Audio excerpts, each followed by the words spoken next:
Guten Morgen, Bitcoin. Heute ist Sonntag, der 15. Oktober. Mein Name ist Emanuel Raviola und bei mir ist Thomas Hand. Und das passiert heute mit Bitcoin. The price of Bitcoin was up 0.2% in the last 24 hours, with a last of 56.33, a high of 58.36, and a low of 56.21. Looks like a little bit of a drop here at the end.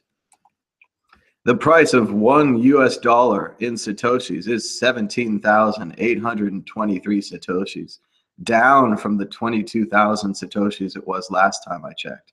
When $1 equals 1 Satoshi, Bitcoin will be at $1 million.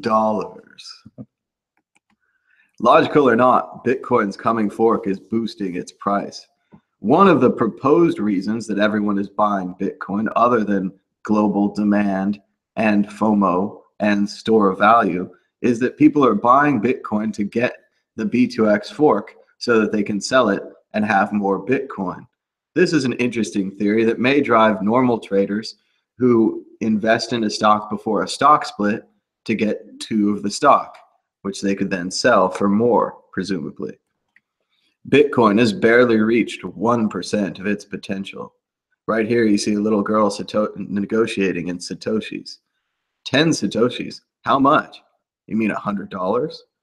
Great article from CoinTelegraph, where they talk about how maybe one day you could buy a Big Mac, large fries, and a Diet Coke for 12 Satoshis.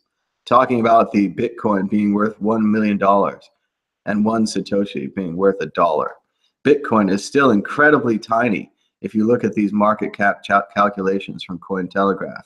And if you compare it to companies or governments, Bitcoin is still just getting started. If you just got into Bitcoin, it's not too late. Wu's Law. Bitcoin users double every 12 months. Major factor in long-term price surge? The question mark was emphasized.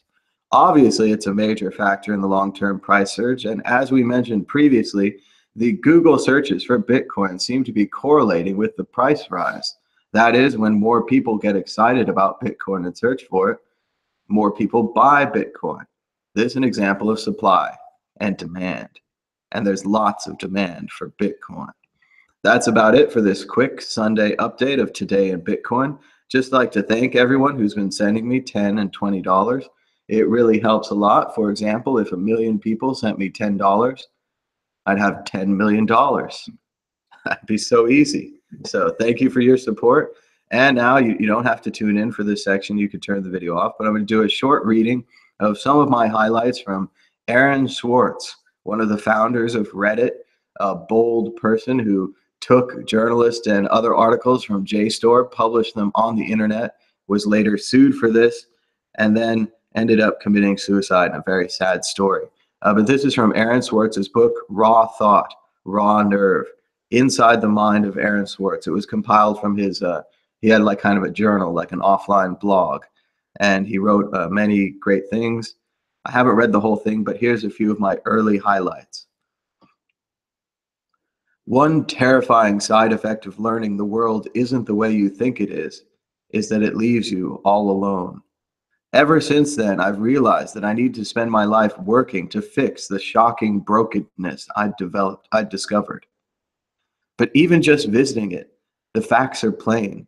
If it doesn't exist, it never has. I'm nostalgic for a place that never existed. As a social scientist, you have to capture what you experience and sort it out.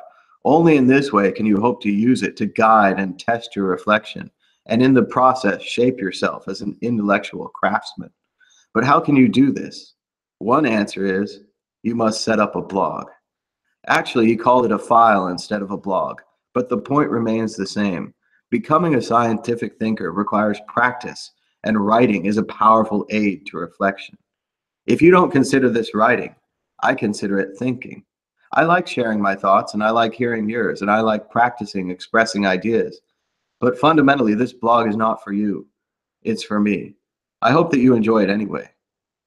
Ferguson shows us precisely how, from the very founding of the country, politics has been a game by and for large, wealthy interests.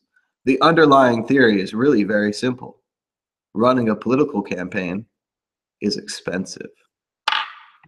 Thanks so much for watching Today in Bitcoin.